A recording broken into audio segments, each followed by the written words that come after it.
ہٹ جاتا ہی نہیں، اسی میں اتنا ان کو مل جاتا ہے کیوں کہ وہ راستہ تھا ذالک الکتاب لا ریب فیہ ھدی للمتقین، کہ وہ کتاب کی طرف میں پہنچ گئے ہیں اس کتاب سے 30 پاروں والی، اور وہ کتاب کون سی ہے؟ ذات مصطفیٰ ہے، قرآن مکنون ذات مصطفیٰ کی ذات ہے۔ جب اس قرآن تک پہنچ جاتے ہیں، اب اس کے لیے کہ وہاں تک پہنچنے کے لیے مجاہدے شرط ہے، ریاضت شرط ہے، راتوں کا جاگنا شرط ہے، اور جہد و کوشش، وجاہدوا فی اللہ حق جہادہ، اللہ تبارک و تعالیٰ نے شرط لگائی والذین جاہدوا فینا لنہدینہم سبلنا۔ تو پھر مزاج کے خلاف میں حکم پر عمل کرنا ہی تو مجاہدہ ہے۔ مزاج جو چاہ رہا ہے اس پر عمل کرنا، عمل تو ہو رہا لیکن مجاہدہ نہیں ہو رہا۔ مجاہدے پر خدا کی طرف سے ہدایت کا وعدہ نہیں ہے، مجاہدے پر ہدایت کا وعدہ ہے، عمل پر قبولیت کا وعدہ ہوگا۔ سمجھ میں آ رہی؟ اس سانس تقدیر یہ مجاہد رہے گا علی کا سپاہی، اور اس کا مجاہدہ حکم کی تعمیر پہ جیسی منشا ہوگی وہ کرے گا۔ وہ اب لوگوں کی نظروں میں معیار پر آنے کے لیے یہی کرے تو مجاہدہ ہے، وہ اس کو مجاہد ملت بننا تھوڑی ہے۔ جہاں ہے مجاہد ملت وہاں پر ہے حق کی قلت، وہاں پر ہے حق کی قلت۔ کھودتے جاؤ پانی ملتا ہی نہیں، نہ مولا علی ملتے ہیں نہ غوث و خواجہ ملتے ہیں۔ جہاں ہے مجاہد ملت وہاں پر ہے حق کی قلت، ہاں، اور جہاں ہے ملت وہاں پر تو کم لوگ رہتے ہیں۔ جہاں پر ہے ملت وہاں رہتے ہیں کم، جہاں ہے پیور امت وہاں پر زیادہ سروں کی تعداد نہیں رہتی۔ یہ مزاج ہے تو خیر مجاہدہ شرط ہے، اس لیے مجاہدہ کس کو بولیں گے؟ والذین جاہدوا فینا لنہدینہم سبلنا، کہ آگے کی ترقی، ہدایت کا مطلب کیا ہے؟ کہ رکنا نہیں ہے، آگے بڑھتے رہنا۔ تو اس کو کیا کہتے ہیں؟ ہدایت۔ اچھا گمراہی کس کو بولیں گے؟ رخ پلٹ جانے کو، گمراہ، راہ گم ہوگی اس کی، پلٹ جائے نہیں، جانا ادھر تھا ادھر پلٹ گیا نہیں، گمراہ ہے وہ۔ اور ہدایت کس کو بولیں گے؟ کہ یہ آگے ہی بڑھتا چلا جائے، آخر لمحے تک بھی راہ طریقت میں کہ مجاہدانہ صفات کے ساتھ میں کبھی یہ نہیں سوچتا کہ میرے سے کہاں ہوتا یہ۔ تو مجاہدہ کس کو بولیں گے؟ مجاہدے پر ہدایت کا وعدہ اللہ کا، مجاہدے پر، اور راہ طریقت یہ ہدایت کا راستہ، تو یہاں پر اللہ کسی کو روک نہیں دیتا بلکہ وہ بڑھتا ہی بڑھتا چلا جاتا ہے، اس کی ہمتیں پست نہیں ہوتی، کہیں پر یہ نہیں سوچتا کہ بس ہو گیا، اس سے زیادہ اپنے سے نہیں ہو سکتا۔ تو سمجھنا کہ مجاہدہ ختم ہوا اس کا۔ مجاہدہ نماز پڑھنا مجاہدہ نہیں ہے، تہجد پڑھنا مجاہدہ نہیں ہے، ذکر کرنا کرا لینا مجاہدہ نہیں ہے، مجلس سے سننا سنا دینا یہ مجاہدہ نہیں ہے۔ مجاہدہ کس کو بولیں گے؟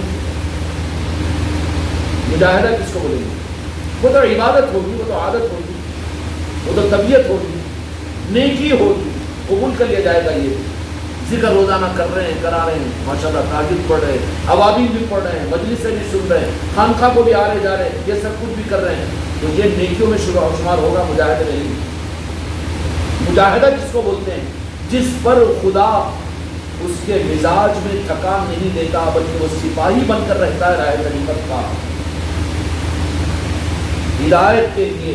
ہدایت کا مطلب رکنا نہیں، آگے بڑھتے رہنا۔ جو رک جائے وہ گمراہ ہو جاتا ہے۔ غیر المغضوب علیہم ولا الضالین۔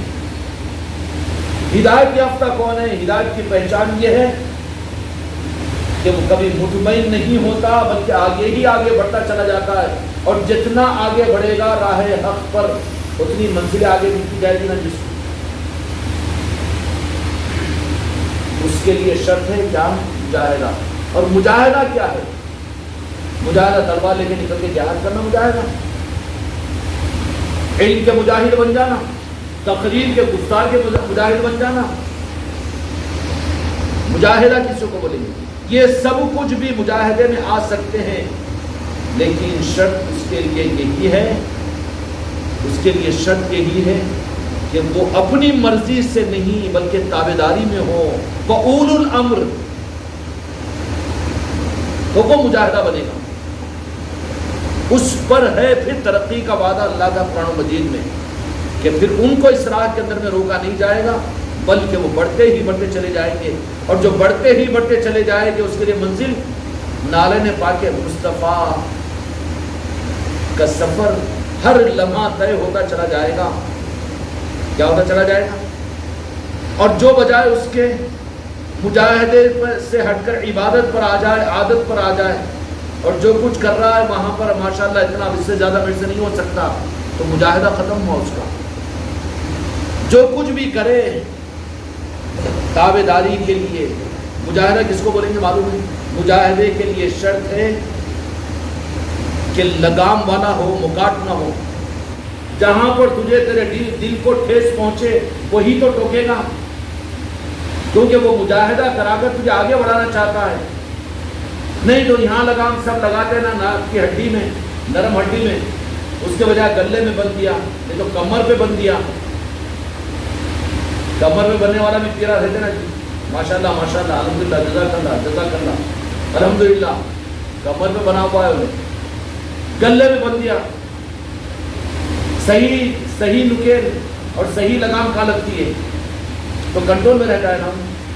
تو اس لیے نازک ہڈی ناک کو دیکھ کر وہ لگام لگائی جاتی ہے، اور نکیل کہتے ہیں اس کو، اور یہ نکیل ہے مجاہدہ۔ یہ قبول نہیں ہوتا، نفس کو بڑا اچھلتا رہتا ہے، تو یہ نتنی ہی تو ہمیشہ اس کو سنبھالے رکھتی ہے۔ تابع داری ہی تو لگام ہے مرید کی، اگر تابع داری نہ ہو تو مجاہدہ کہاں، لگام کہاں؟ وہ بے مہار آوارہ ہے نا جی، اور آوارہ بے لگام کا جو ہوتا ہے وہ فائدے کا نہیں رہتا، بلکہ وہ خطرہ ہے کہ کسی بھی آدمی کو سینگ مارا تو لیا کے بلدیا والے ہکال کے جانوروں کو ڈنڈوں سے مار کے لے کے گھر گاڑوں میں ڈال دیتے ہیں۔ وہاں پر پھر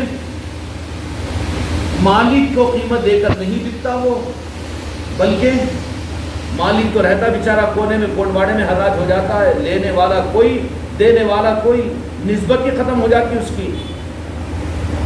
اور جو نکیل والا رہتا ہے اس کی نکیل رہتی کہاں پر ہے؟ نکیل رہتی ہے نازک جگہ پر، ناک کی ہڈی پر، ذرہ برابر کی اشارہ ہو تو پورے جسم میں جھن ہو، اپڈیٹ ہو جاتا۔ نہیں، میرے پیر کی منشا یہ ہے، سب ہو سکتا مگر یہ نہیں ہو سکتا۔ کیوں کہ قانون کے مطابق میں قرآن مجید میں اللہ تبارک و تعالیٰ نے ہدایت کی جو شرط بیان فرمائی ہے وہ مجاہدہ ہے، اور مجاہدہ اپنی مرضی اور اپنی طبیعت اور اپنی عادت کے خلاف میں اول الامر کی صورت میں جس کو اپنا بڑا مانے ہیں وہ نکیل اپنے پر لگانا پڑتا ہے۔ اور نکیل کہاں لگائی جاتی ہے؟ وہ نازک ہڈی پر لگائی جاتی ہے۔ کیوں؟ اس لیے کہ تو ان کا غلام ہے، تجھے کہنا نہ پڑے کہ تو میرا مرید ہے، بلکہ ذرہ حرکت ہوگی تو کھڑے ہو جائے گا نکیل سے، کیونکہ یہ الارم پہنچا دے گی پورے جسم میں، یہ بظاہر تکلیف ہوگی۔ کہ ناتی کی ناپردی اگر ہوتی ہے تو اب انہیں دیکھتا ہے کہ ناتی سے یہ جانور چل نہیں رہا ہے، تو مالک کیا کرتا ہے؟ بڑی آسانی کے ساتھ میں ناتی کاٹ کے پھر اس کو قصائی کے حوالے کر کے، نہ کام کا نہیں ہے، یہ ناتی کو قبول نہیں کر رہا ہے۔ تو قرآن مجید کے مطابق میں مجاہدے پر آگے کی ہدایت کا وعدہ ہے، اور جس کے اندر سے مجاہدے کا مزاج ختم ہو جائے آگے کی ترقی اس کے لیے مل جاتی ہے۔ اور مجاہدہ اپنی سے مرضی سے کرنے پر مجاہدہ نہیں، اپنی مرضی سے کرنے پر مجاہدہ نہیں، وہ عبادت ہوگی یا عادت ہوگی قابل جزا، اس کا انکار نہیں، لیکن مجاہدہ نہیں ہوتا اس سے۔ مجاہدہ کسی کی بندے کا بندہ بن کر بندگی سیکھ لی میں نے، یہ مجاہدہ۔ ہم کسی کی بھی نہیں سنتے مگر کسی ایک کی سننے والوں کی سن رہے ہیں اور ان کی تابعداری کر رہے ہیں، جاگنے میں بھی، سونے میں بھی، بیماری میں بھی، صحت میں بھی، اچھا دکھا بھی تو، برا لگا بھی تو، جھاپڑ کھائے بھی تو، دھکے کھائے بھی تو، اور سر پہ سے ہاتھ گرائے بھی تو، یہ پھر تابعداری کی لگام جس مرید کے ناک کی ہڈی میں رہے گی ہمیشہ لگام۔ اب وہ لگام کو یہ بولے کہ لگام تو ڈالو مگر گلے میں ڈالو، تو گلے میں ڈالو دینے رائے دینے والا، یا پھر وہ نکال لے کے گلے میں لینے کی، میں لگام تو رکھا ہوا نا جی گلے میں، کا مطلب کیا ہوا کہ جان تکلیف ہو رہی نا، اتنی تکلیف برداشت نہیں ہوتی بھائی، اس واسطے مجلسوں میں نہیں آتے ہیں، تو انہیں گلے میں ڈال لیا۔ گلے میں ہو سکتا ہے کہ سڑک پھانسا بن جائے تیرا۔ لگام جو رہے گی نا تو راہ طریقت کے اندر میں لگام، پیر کی لگام کو غوث پاک اور غریب نواز اور مولا علی پیر کی لگام لگاتے ہیں علی کے سپاہیوں کو. اور کیسی لگام لگاتے ہیں؟ وہ لگام ہمیشہ سیکنڈ کے 1000ویں حصے میں بھی وہ اپڈیٹ رہتا ہے. یہ نظام کے اندر میں پیر کی لگام مریدوں کو لگائی جاتی ہے. اور یہ اس درجے میں کہ کاملین نے اپنے پیر کی تابعداری سے اس بات کو ثابت کر دیا. اب نہیں ہے گنجائش کسی کو یہ کہنے کی جو قرآن کو نہیں جانتا وہ اولو الامر کو نہیں جانتا، پیر کو نہیں جانتا. سمجھ میں آ رہی بات؟ قرآن کو جاننے کے لیے ذاتی کسب، ذاتی مجاہدہ ضروری ہے. یہ ریڈی میڈ واٹس ایپوں کے اوپر تفسیروں کو پڑھ لے کے یا ٹھنڈے پنکھوں کے نیچے دارالعلوموں میں تفسیروں کو پڑھ لینے سے قرآن کا اصل ذوق اور قرآن کا اصل مقصد مفہوم قرآن نہیں ملتا. اس کے لیے مجاہدہ شرط ہے. اوپر کے کاملین اور مفسرین نے، اب مفسر کیسے بنتے ہیں، اب مفتی کیسے بنتے ہیں؟ یہ نقال حقیقت میں نہیں ہے. کیوں؟ ایک فتویٰ آیا تو 3 کتابوں کو دیکھتے اپنا ایک چوتھا لکھ دیتے اس میں. اب کے مفسرین 10-20 تفسیروں کو یہ آیت ہے، یہ کیا ہے؟ والذین جاہدوا فینا. اب انو اب بیچ میں سے ایک اپنا بچہ دے دیتے. اب اس کو ایسا ویسا ٹیڑھا میرا کر کے خوبصورت اپن جو مسلک کی اپنی جو جماعت کے جو پسند کرتا اپنا گروپ ویسا ایک بچہ ریڈی میڈ لا کے سامنے رکھ دیتے، کچھ تو بھی آگے پیچھے کر کے. تو یہ تفسیریں ہیں. مفسرین کی خدمات تو وہ رہی، محدثین کی خدمات تو وہ رہی کہ جنہوں نے ذاتی طور پر امام بخاری رحمۃ اللہ علیہ ہو، تفسیر ابن کثیر، علامہ کثیر رحمۃ اللہ علیہ ہو، وہ لوگ بعض تفسیروں کے حاصل کرنے کے لیے 3 دن کا روزہ رکھا کرتے تھے. 3 روزے رکھ کر ایک آیت کی تفسیر رب سے معلوم کرتے، میرے مصطفیٰ کا منشا معلوم کرتے. اب یہ جو بن رہے ہیں ریڈی میڈ مفسرین 8 سال دارالعلوم میں پڑھ کر آ گئے، پڑھ کر آئے نا بابا، تمہارا مجاہدہ کہاں ہوا؟ تو تم تو چوسے ہوئے آم چوس کر آئے ہو. اب تلاش کرو مغز والے آم کو. چوسے ہوئے آم کو چوس لینے سے تھوڑا بہت ذائقہ تو مل جائے گا، پتہ مل جائے گا کہ آم کیسا ہوتا ہے، لیکن دل نہیں بھرتا نا. اس لیے صرف علم تفسیروں سے، مقررین سے، مفسرین سے یا کتابوں سے یا لٹریچروں سے جو حاصل ہو جاتا نا، وہ اصل چیز نہیں ملتی. وہ اصل چیز کا پتہ ضرور دے دیتے ہیں. ذالک الکتاب لا ریب فیہ ھدی للمتقین، کہ اس کتاب تک کا پتہ تو قرآن کریم سے ملے گا 30 پاروں سے، لیکن اصل قرآن یہ نہیں ہے. فتویٰ دے دیں گے نا کہ اصل قرآن یہ نہیں ہے، بولو پھر میں بھی بولتا ہوں نا، پھر ذالک کیوں بولا اللہ تعالیٰ اس میں؟ اس کو پہلے سمجھاؤ میرے کو. آزا بولنا چاہیے تھا، پھر اللہ نے یہ کیا کرا تھا؟ قرآن میں سنا آیت تو بدل نہیں سکتے لوگ. حجاج ابن یوسف بھی زیر زبر کو نہیں بدلا تھا، تو اب تو نہیں ہوں گا کوئی حجاج ابن یوسف، نہیں بدل سکتا. تو پھر ذالک الکتاب لا ریب، جس میں شک نہیں ہے وہ کتاب ہے. تو پتہ دے رہی ہے یہ کتاب. اب اس کتاب تک پہنچنے کے لیے اسی کو طریقت کہتے ہیں، اسی کو پیر پرستی کہتے ہیں، اسی کو مجاہدہ کہتے ہیں. اور ہدایت کے لیے شرط ہے کہ مجاہدہ کرے. اب جو گدی سجا لے، اپنے آپ کو ہی دنیا کا سب سے بڑا علامہ سمجھ لے اور عربی کا ماہر سمجھ لے اور اپنے آپ کو ہی باکمال والا سمجھ لے، تو پھر چوسے ہوئے آموں کو وہ دیکھ کر پتہ تو ملا تھا، لیکن مغز والا آم کی تلاش کرنے کے لیے ملا تھا. اب مغز والے آم خدا کی قسم مولا علی کے باغیچوں میں رکھے ہوئے ہیں. کہاں رکھے ہوئے؟ یہ آم مغز والے، جن کو بھی مغز والے آم ملے علی کے خزانے سے اور علی کے باغیچوں سے ملے ہیں. سمجھ آئی بات؟ مفسرین کو، محدثین کو، اور اصل جو رموز اور اصل جو علم اور علوم اور مہارتیں اور قرآن مکنون تک جو پہنچے ہیں، وہ مغز والے آم کہاں پیدا ہوتے ہیں؟ مولا علی کے باغیچے میں پیدا ہوتے ہیں، آل رسول کے باغیچوں میں پیدا ہوتے ہیں. پھر وہ لوگ ان چوسے ہوئے آموں کی خوشبو سونگھ کر، تھوڑا سا چکھ کر ذائقہ مل جاتا ہے. واہ واہ واہ واہ! ابن کثیر رحمۃ اللہ علیہ نے کیا تفسیر بیان کی تھی. مفتی شفیع صاحب نے ماشاءاللہ یہ آیت کی تفسیر کی تو حد کر دی، اور مودودی صاحب نے تو عجیب خلاصہ کر دیا. وحید الدین خان نے بھی ایسی تفسیر لکھ دی،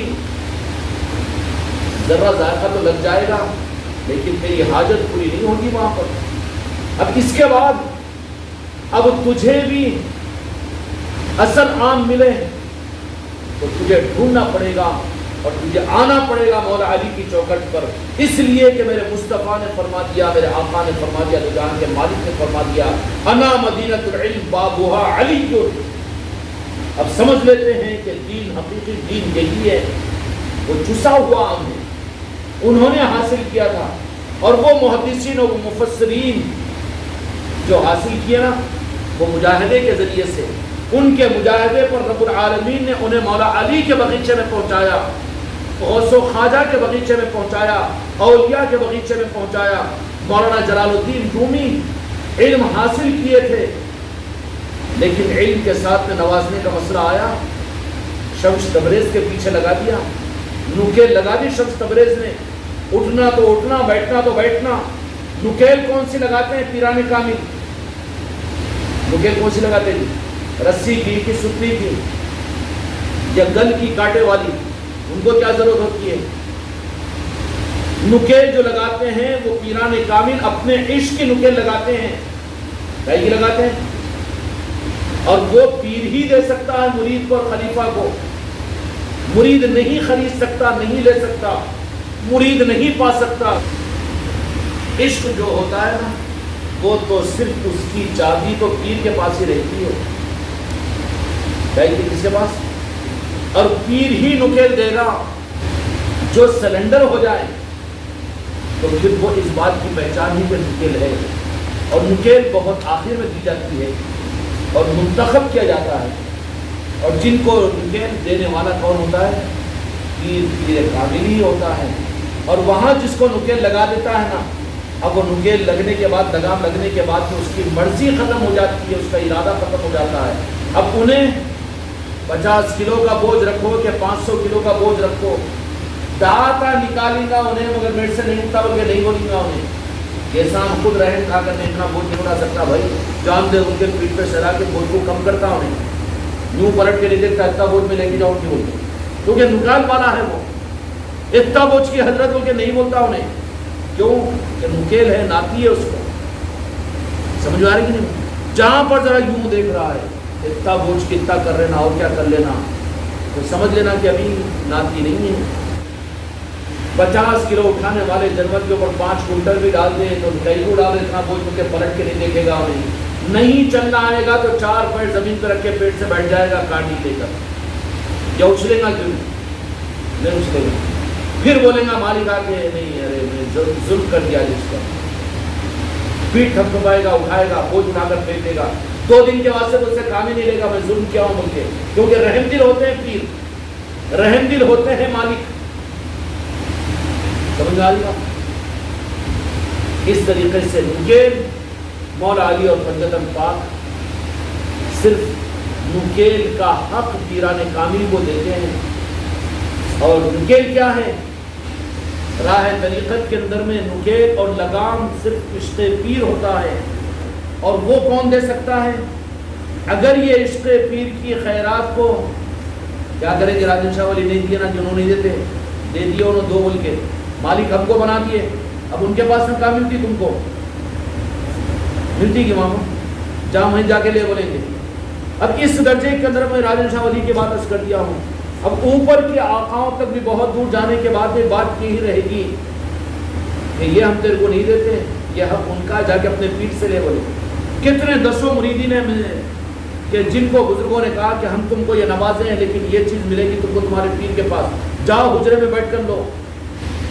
اب یہاں پر اس حق کو لینے کے لیے نکیل جو ہوتی ہے، راہ طریقت کی نکیل نہ پلاسٹک کی رسی کی ہوتی ہے، نہ ناریل کی رسی کی، نہ لوہے کے بیل کی، نہ جے ویر کی، نہ ڈی ویر کی، بلکہ کئی کی ہوتی ہے؟ عشق پیر۔ اور عشق پیر وہ صرف پیر دے سکتا ہے، اس درجے میں وہ پیر ہے۔ یہ تو جا سکتا ہے کلمہ پڑھ کر، زانی تو جا سکتا ہے کلمہ پڑھ کر، لیکن راہ طریقت کی ناقدری کرنے والا بغیر ایمان کی دنیا سے جائے گا۔ کھیل و تماشا نہیں ہے، اس لیے بالحوث پاؤں نہ رکھیے اس راہ میں، یہ رہ گزر عام نہیں، عین قرآن ہے، عین حدیث ہے، عین دین کا دین ہے یہ راہ، اور یہاں کے اصول الگ ہیں، اور اصول عین قرآن کے ہیں، عین حدیث کے ہیں، چوسے ہوئے آم نہیں ہیں، بلکہ علی کے خزانے سے اور علی کے باغیچے سے تازے آم قیامت کے پیدا ہونے والے انسانوں کو بھی سپلائی ہوتے رہیں گے۔ پیر راہ طریقت کی اصل نکیل ہے، اور یہ جس کو مل گئی اس کی پہچان کیا ہوگی؟ اس کی پہچان یہ ہوگی کہ اپنے جاگنے اور سونے کی حالت میں بھی اس کو اپنے ہمیشہ ذرہ آ کر مالک یوں جھٹکا مارا کھڑے ہو جاتا ہوں۔ یہاں پر کوئی دوسرے اس حق کو وصول نہیں کریں گے۔ یہ الگ بات ہے کہ سرکار اور آقاؤں کے اشارے کے اوپر میں تو اپنے کو قربان کروں گا، اتنی حماقت نہیں کرتا، لیکن یہ حق کے دینے کے لیے تو میرے آقا غوث الاعظم بھی بھیجیں گے، تو وہیں پر بھیجیں گے، جا اس سے لے کر لے، اس سے جا کر لے، یہ تو میرا کوئی عہدہ نہیں ہے، یہ ایک قانون کی بات ہے۔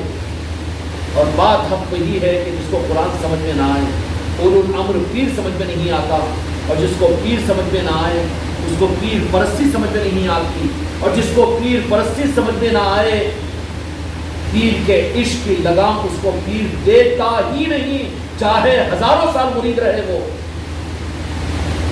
اور پیر پرستی کی لگام صرف دے سکتا ہے پیر، اور وہ پیر پرستی کی لگام جس کو ملتی ہے وہ سب کچھ کو بھول جاتا ہے، ہمیشہ اس کے سامنے تو بندے پیر بن جاتا ہے، اس کی پہچان یہ ہے۔